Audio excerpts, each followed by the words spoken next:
Let me know about Sharath. Hello and welcome. You're watching To The Point. The National Judicial Appointments Commission Bill was passed unanimously by the Lok Sabha today. The government now hopes it will be passed by the Rajya Sabha tomorrow and possibly just about tonight too. But is this new way of selecting judges acceptable to India's top jurists, or does it have worrying imperfections of its own? In part 2, I shall interview one of India's greatest constitutional lawyers, Fali Nariman, for his answer.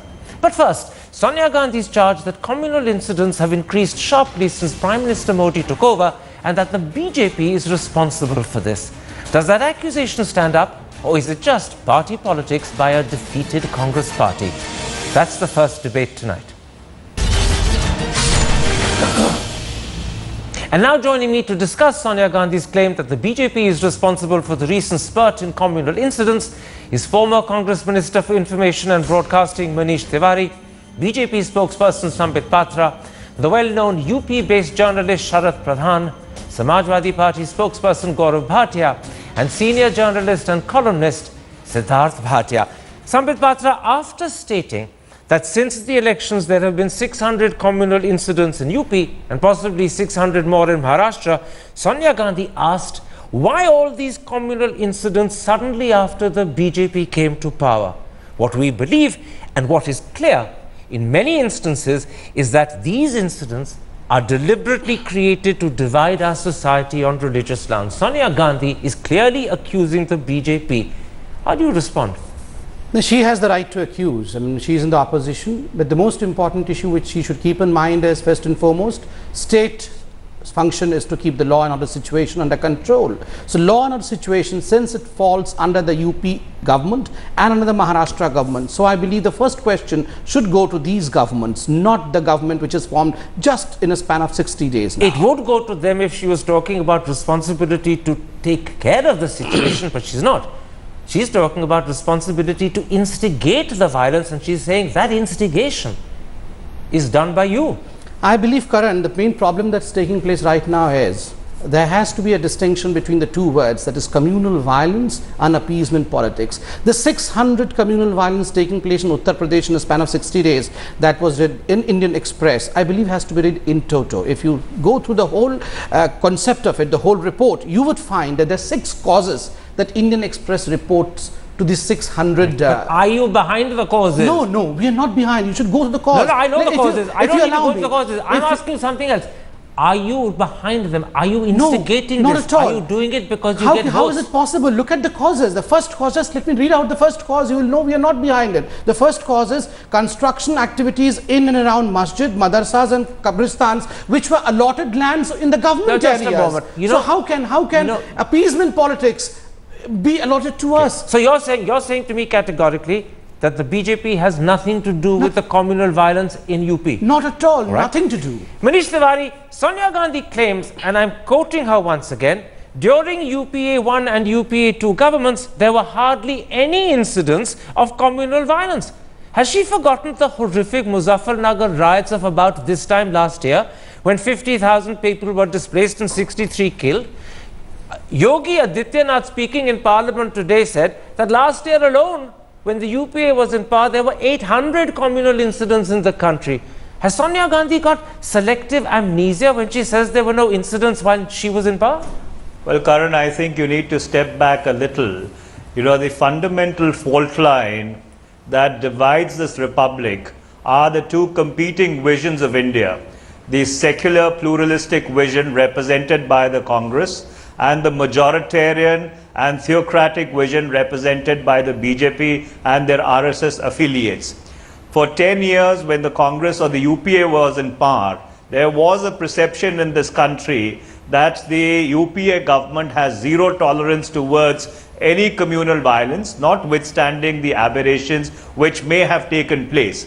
The difficulty is that ever since this government has come into office over the past 2 months, there is a growing perception which has consolidated because of the incidents which have taken place, that this government, the central government, is interested in keeping the communal temperature on a boil, just a degree below the boiling point, so that they can harvest it for political purposes. So that is the root of the matter. The conviction of the government to the secular ideal of India, which is conceptualized in the Constitution, is missing. Can I interrupt? You know, even if I accept what you're saying is correct, and I'm not going to dispute it, what's particularly shameful is that Muzaffarnagar happened when you were in power. 63 killed, 50,000 displaced. Yogi Adityanath says 800 communal incidents across the length and breadth of the country last year when you were in power. Now, if you're committed to ensuring there will be communal harmony, then it's particularly despicable that this should happen when you're in power. May I respond to that straight off the bat? I am not going by figures which Yogi Adityanath has put out. You know, obviously, for reasons best known to him, those figures, you know, would have a jaundiced trajectory to them. But if you were to step back, Karan, a little and look at the last 10 years in a perspective, this communal quasi-secular debate had actually gone out of our national firmament. Why is it that it has resurfaced over the past 2 months? Why is it that the moment this government is formed, they talk about the repeal of Article 370? Why is it that the moment this government is formed, they talk about the Uniform Civil Code? Why is it that you have Shiv Sena MPs misbehaving with a staffer, of a minority community? And I can go on chapter and verse. I can go on chapter and verse. The difficulty is the basic conviction of this government to the secular ideal is in dispute. Well, I take what you say, but I'm going to take it with a huge pinch of salt, because it was one straight reference to Article 370 and none thereafter, one straight reference to the Uniform Civil Code and none thereafter. So I think to build up a case out of straight references by people who were speaking out of turn and then claim that there's a communal agenda behind it is a bit much. They are not stray references, they are a pattern, Karan. Oh, well, you may say so, but I don't think anyone else has detected the pattern. There is a pattern. Gaurav, let me bring in Gaurav Bhatia. Gaurav Bhatia, the Prime Minister, on the other hand, speaking last week at the BJP's National Council, said that the communal incidents that are happening in UP are entirely the work of parties like the Samajwadi Party and the Congress indulging in what he calls vote bank politics. He's clearly saying that you people are stirring up for your own individual political purposes the divisions that are resulting in communal conflict and trouble in UP. How do you respond to that? I just want to say this, Karan, that the Prime Minister of the country needs to know that even for the Muzaffarnagar riots, at least 10 leaders of the BJP have been charge sheeted and they are facing trials. I wish to tell the Prime Minister of the country that Mr. Sanjeev Balia himself is facing a trial for Muzaffarnagar riots and he has been made a minister in his government. I also wish to remind the Prime Minister of the country that when Mr. Ashok Singhal makes a communal statement or when Mr. Mohan Bhagwat makes a communal statement, a very vocal Prime Minister suddenly becomes silent and makes no reaction. He forgets about the development agenda and he says that riots in UP are happening too often without noticing that who is the perpetrator of those crimes. In most cases, they are the BJP leaders. And had he acted on time, had he told his own BJP leaders that this is not acceptable, the law would take its own course, but the party should have also intervened. I think such incidents would not have happened, not just in UP, but I am talking about all parts of India. Because let me also share a fact with you. Very quickly. That maximum number of criminal cases in terms of 153A, which relates to inciting communal feelings or hurting somebody's religious sentiments, are against BJP leaders all over the country. That data can be culled out easily. And therefore I say that BJP first needs to introspect and then point fingers at others. All right, I can see my colleague over here sitting in studios popping his finger up. You're eager to come in and I will bring you in. But before I do so, I want to go to Sharad Pradhan. Sharad Pradhan, you are in a sense a neutral observer sitting in Lucknow. You're hearing the accusations that the BJP is making in terms of vote bank politics against Congress and the Samajwadi Party. And you've just heard what Gaurav Bhatia and what Manish Tiwari had to say about the BJP. Do you believe, and this is in a sense at the very core of what the Congress and the Samajwadi Party are arguing, do you believe that the RSS pracharaks currently working in UP to try and bring out the vote eventually for the BJP are raising issues of badla, raising issues of Bhau Beti Izzat, which are then provoking communal tensions? Are they insidiously trying to feed on the distrust and antipathy between two communities to make it worse because they benefit from it? Or is that, in your experience, an unjustified accusation? Well, it is partly true, and partly it is the government is also to blame. Often, you know, there is inaction on the part of the government, or there is partisan action on the part of the government in taking prompt action against the real culprits. The problem is lack of objectivity in the administration's the action taken by the administration, which is why the advantage is taken by parties like the BJP, which are there. Yes, that's why I said it is partly true that is when they take a plunge and start taking political mileage out of it to polarize the vote for particularly in areas which are going to for the bipole, the 12 seats which are going to bipole in the near future. Let me very quickly. Now the problem with the Samajwadi Party, I think there is reason to suspect that sometimes they are kind of hand in glove, or in the sense that they supplement each other, because the BJP stands to gain as much out of Hindu polarization as the Samajwadi stands to gain out of Muslim polarization. All right, you in a sense, I want to stop you, Sharad Pradhan. You in a sense said that both the BJP and the Samajwadi Party are more or less equally responsible because they both stand to gain. I want to first put your accusation to Sambit Patra, yes, then go back to Gaurav Bhatia, and then broaden the discussion and bring in the whole question about communal violence in Maharashtra, because that's surprisingly something else that Mrs. Gandhi has spoken about. You know, just look for a moment at that article or the series of articles done by the Indian Express. You were citing them a moment ago. I'm going to bring them up now. 605 incidents, one-third of which, in fact, are centered around the proximity of 12 constituencies where elections are going to be held in the next few months. But if you broaden that circle, the Indian Express says, two-thirds have happened within that vicinity. This is an area where you score well. This is an area where you need to win again. This is where your MLAs are going to be now being replaced. Surely the finger points straight at you. Two quick points, Karan. I believe most of them are accusing the BJP. I should be given some extra time over here. First and foremost, to blame the people of India, saying that people of India would vote for a party which is trying to communalize this country is wrong, because by and large everyone on the panel, including you, would agree to the fact that people of India are not communal people, they're secular people. But this is not about the people of India, this is about the BJP, and the BJP may be seeking votes on communal grounds. That's what we're talking about. Are you doing that? Karan, let me complete. I believe it is about the people of India also, because BJP is BJP because of the people's election. Let's not be sophistical with Secondly, and most importantly, why are we being so selective about the Indian Express article? Why are we not going into the 6 causes which even you have with you, the 6 causes which were responsible for most of the riots? And the 6 causes, as I quoted one, the second cause is that the communities between whom the riots take place mostly have some kind of activities between the boys and girls, molestations and eve teasing, which are not just looked into. Here are one of the causes. Okay. Here are you're going on the causes. Just a moment.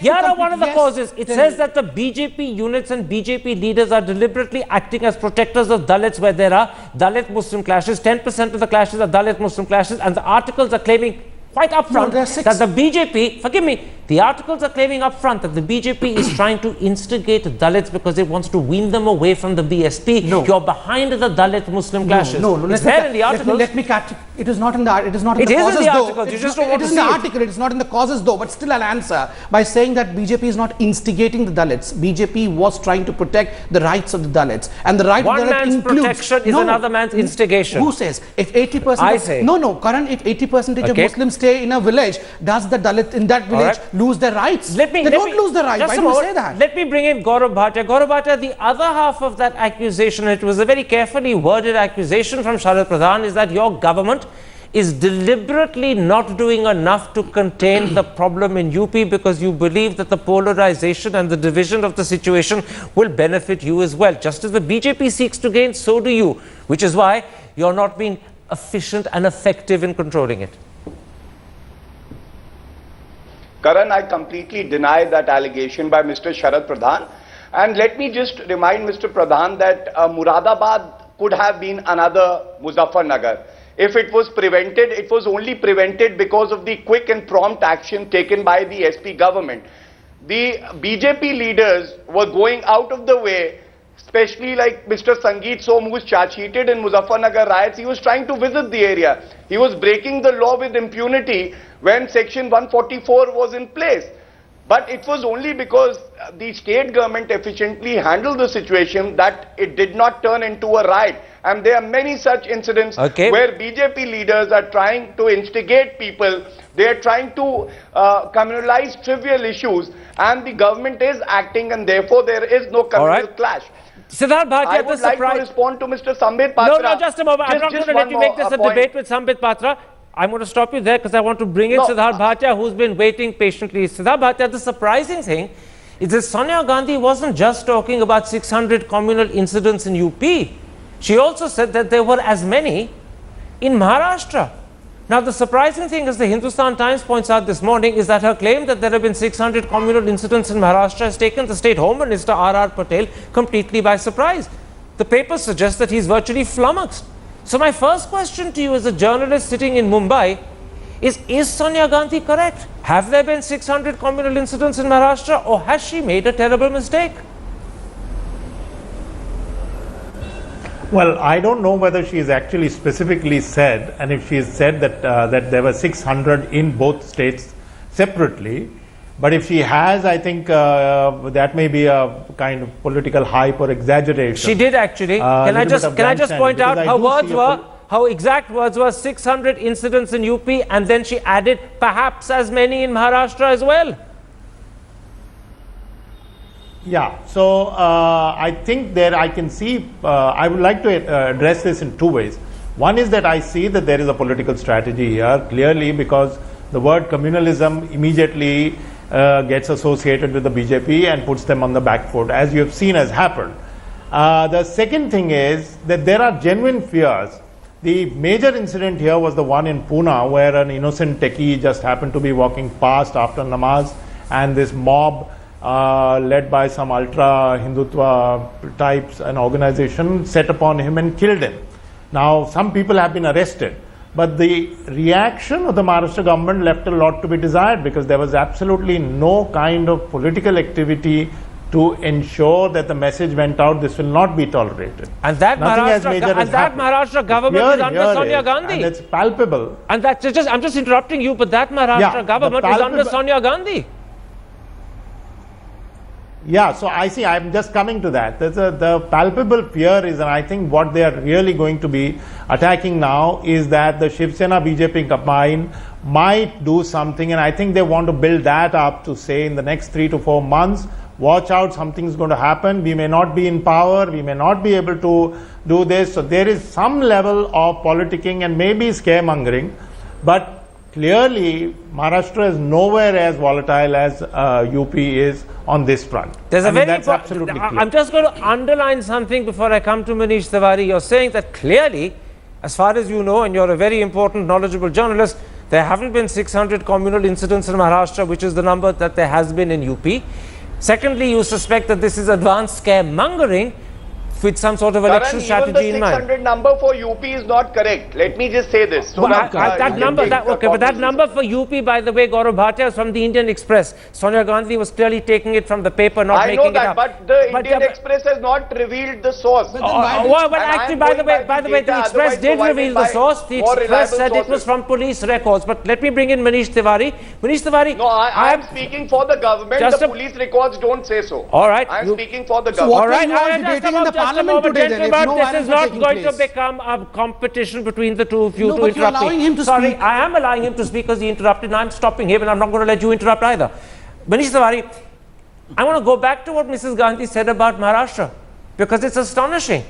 Did she get carried away by her rhetoric and not realize what she was saying? Because she claimed that there were 600 communal incidents in Maharashtra, and if that is true, why is R.R. Patel flummoxed? If it's true, why hasn't Prithviraj Chavan, your Chief Minister, spoken about this? And finally, has she forgotten that it's her government that's in charge, and therefore what she's also suggesting by implication is that her government has failed to respond adequately? It's an amazing thing that she said, and so I ask again, did she make a horrible mistake? Well, let me address all the three questions straight off. You know, knowing Mrs. Gandhi's circumspection, and knowing her exactitude, I do not think by any stretch of imagination, she would get a statistic wrong if she is quoting one. And number two, let's not forget that the Congress NCP has been running a government for 15 years in Maharashtra. And if at all there is anybody who stands to gain from communal polarization, it is definitely not the Congress NCP alliance. It is actually the Bharatiya Janata Party and the Shiv Sena. So therefore, what about there is a Siddharth pattern, Bhatia's point? What about Siddharth Bhatia's point that this is advanced scaremongering as an election strategy? Karan, allow me to complete. Karan, Karan, you don't allow interruptions by anybody else. But why do you interrupt yourself? Allow me to at least complete the argument. Go ahead. Allow me to complete the argument. I am. Please. Go ahead. And the argument is that there is a clear discernible pattern wherever elections are due, people who reap the harvest of communal polarization are active, and the needle of suspicion, the finger, unfortunately squarely points at the right-wing outfits, whether represented by the Bharatiya Janata Party in the case of UP or the Bharatiya Janata Party, Shiv Sena now permit an interruption. Permit an interruption. What you're overlooking is the very eloquent point made by Siddharth Bhatia a moment ago, that this may well be advanced scaremongering by the Congress party as an election strategy. You have Maharashtra elections happening in October. You may be trying to worry the voter about the possible consequence of a Shiv Sena BJP victory by suggesting and exaggerating the fear of communal violence today. That's what Siddharth Bhatia was saying a moment ago. Well, why don't you put it in far more blunt and crude terms, that the Congress is trying to, or the Congress NCP alliance government is actually trying to scare the minorities in order to consolidate them. And let me rebut that straight off by saying there could not be a bigger myth and a bigger misnomer and a bigger canard than that. For the simple reason, a government which is going into elections for its fourth term stands nothing to gain from communal polarization. The only thing which will matter for that government is its track record, and that's what people are going to consider. So therefore, if at all, the charge of scaremongering or creating paranoia is being laid on the door of the Congress, let me assure you, Karan, it is misconceived, completely exaggerated, and a hyperbole. Well, that is the view of a Congress spokesman, and you're absolutely entitled to it. Sharad Pradhan, let me put something else to you. There is a view, and the Indian Express articles actually in a way clearly suggest this, that after the BJP and their allies won 73 seats in UP and Mr. Modi came to power with an absolute majority in Delhi, Hindu extremist elements have been emboldened. They are now asserting themselves in UP. For instance, the paper cites an example where WhatsApp messages have allegedly been sent out by the Bhageshwar temple head priest, who's also a VHP activist, calling on Hindus to unite and claiming that if they don't, Muslims will enter your homes and humiliate you. Do you believe the Express is right in saying that these elements are emboldened and are themselves working to vitiate the atmosphere? Yeah, such a lumpen element has thrived over the years. And whenever there is election, these small outfits, they spring up, but there is no check on them. Unfortunately, it is neither Mr. Modi has tried to curb such practices, even irresponsible and very rabid statements made by people like Ashok Singhal have not been I am surprised that Mr. Modi has ignored those statements. But at the same time, the Samajwadi Party not taking prompt and suitable and drastic action against such element is very strange. Okay. Gaurav Bhatia, I want to add to that point you've just heard from Sharad Pradhan, the following quotation from the Indian Express. It says, and it's clearly aiming at your party, attempts made by a desperate SP to turn every clash involving individuals from the two largest communities into a communal issue is a reflection of your desperation, because you know the ground is slipping from under your feet, and therefore you too, the paper claims, and that's clearly there in that quotation, benefit from converting small incidents into bigger conflagrations. Absolutely. Do you want to answer that, Gaurav Bhatia? I think that yes, absolutely. Mr. Sharad Pradhan is coming back to UP every time, but I think today's debate was about communal incidents all over the country after the BJP has come into power. If I you was want asked to have a about you to talk discussion about on UP. how many communal... Carry Yes, on, Mr. Bhatia. if you want to, Karan, I please have a debate, and I have the numbers to show that the law and order situation, be it communal incidents or otherwise the criminal incidents, have reduced in the state of UP since the time Samajwadi Party government has come to power. And I am relying on National Crime Record Bureau numbers, which is a credible agency. But the strange part is the media would never have a meaningful debate, a detailed discussion where we can scrutinize the numbers from all states and then decide whether UP has been guilty or not. I think please do that, and I'll place the numbers to show that UP in fact has fared better than other states, and law and order situation has been better after the government has come. All right, Mr. Bhatia, I will accept that challenge and we'll definitely do it one day. But something I'm going to point out to you is that when rape in UP was a big subject, this program actually proved that what Akhilesh Yadav was saying was right, that the rape figures in UP are by no means exceptional. Rape is much worse in other states. So you can't actually accuse the media every time of not being fair to you. We were very fair over rape to you. No, I'm not accusing the media. I'm not claiming, I'm not scoring brownie points, don't worry. Let me bring you in finally, and then I'm going to go to Siddharth Bhatia for a final comment. How do you answer Mallikarjun Kharge, who says that one reason he's so suspicious of these communal incidents is they're primarily happening in states which are about to go to the polls? They've happened in Haryana and the Mewat region. They're happening in Maharashtra, even though Mrs. Gandhi's emphasis on that has surprised people, and they're clearly happening in UP. Why is it happening in states, and particularly in areas within those states where polls are due? I believe Karan did not answer Mr. Mallikarjun Kharge at all, in the sense that 2014 Lok Sabha election were fought on this boogie of secularism versus communalism, and the people of this country have answered. So bias as may most of the panelists over here as well, but I do not care whether I am allowed to speak, because at the end of the day the people of India have given their verdict and we have won. No, but that's another matter. Because we are not communal, we have won. But you sidestep the thing. Kharge Saab says that what makes this all suspicious is that these incidents are happening in states where polls are due, not elsewhere. How do you answer that? I'll answer that in a single sentence by saying, over here also in the debate, no one is allowing me to read these 6 points which are the causes expressed in an express. Everything will fall flat once the 6 causes are read to the people, but no one would allow. No one would allow those 6 causes to be in the public domain, only because of the fact that will show as to what is the reason of the so-called communal balances that are taking place. The reason I didn't allow you is I want to save you from the consequences of your own pedantry. Before you go Take to it as a kindness on my part. For a moment. Siddharth Bhatia, I want to end by putting this to you. With UP elections in 3 years' time, with the BJP, the BSP... Karan, may I come in for a moment? Yes, who is that? Manish, yes, of course, quickly, go ahead. Go ahead, very quickly.